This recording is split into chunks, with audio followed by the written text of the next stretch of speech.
দেশজুড়ে তীব্র গরম, ঘোষণা করা হয়েছে হিট অ্যালার্ট। শিক্ষা প্রতিষ্ঠান বন্ধ, সামাজিক যোগাযোগ মাধ্যমে চলছে একটি বিতর্ক, তাপদাহ না দাবদাহ। আর এরই মাঝে সুখবর দিল আবহাওয়া অফিস। আজ সন্ধ্যার মধ্যে ঢাকাতেও বৃষ্টি হতে পারে বলে জানিয়েছে আবহাওয়া অধিদপ্তর। আজ সকাল ৯টা থেকে পরবর্তী ৭২ ঘন্টার আবহাওয়া পূর্বাভাসে এমন তথ্য জানানো হয়েছে।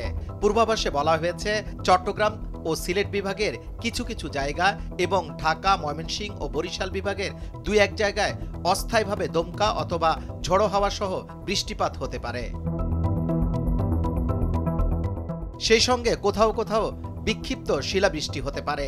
এছাড়া দেশের অন্যত্র অস্থায়ীভাবে আংশিক মেঘলা সহ আবহাওয়া প্রধানত শুষ্ক থাকতে পারে।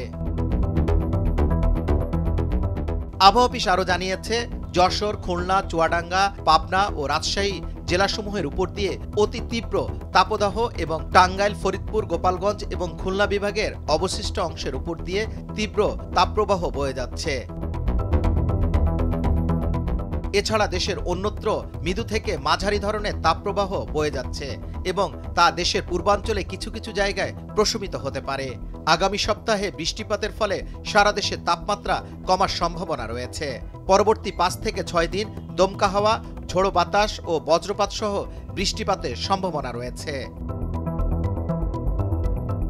তীব্র তাপদাহে সারা দেশে জনজীবন যখন প্রায় উষ্ঠাগত, তখন ঢাকার রাস্তায় স্প্রে ক্যানন দিয়ে পানি ছিটাচ্ছে ঢাকা উত্তর সিটি কর্পোরেশন।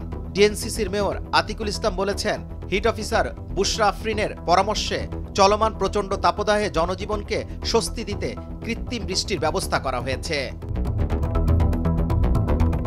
প্রশ্ন উঠেছে, নেদারল্যান্ডসে তৈরি ১৩ কোটি টাকার এই স্প্রে ক্যানন দিয়ে কি কৃত্রিম বৃষ্টি তৈরি করা হচ্ছে, বা কথিত এই কৃত্রিম বৃষ্টি কি তাপদাহ কমাতে আদৌ কার্যকর কিনা, কিংবা জনগণকে স্বস্তি দিতে সক্ষম কি? নগর পরিকল্পনাবিদদের ভাষ্যমতে স্প্রে ক্যানন দিয়ে যে পানি ছিটানো হচ্ছে এটি কৃত্রিম বৃষ্টি নয়। এই পদ্ধতি গরম থেকে পরিত্রাণ দেবে না, বরং এতে অস্বস্তি আরও বাড়তে পারে। পানি ছিটিয়ে তাপদাহ কমানোর কোনো সুযোগ নেই। যুবরাজ ফয়সাল, ভোরের কাগজ।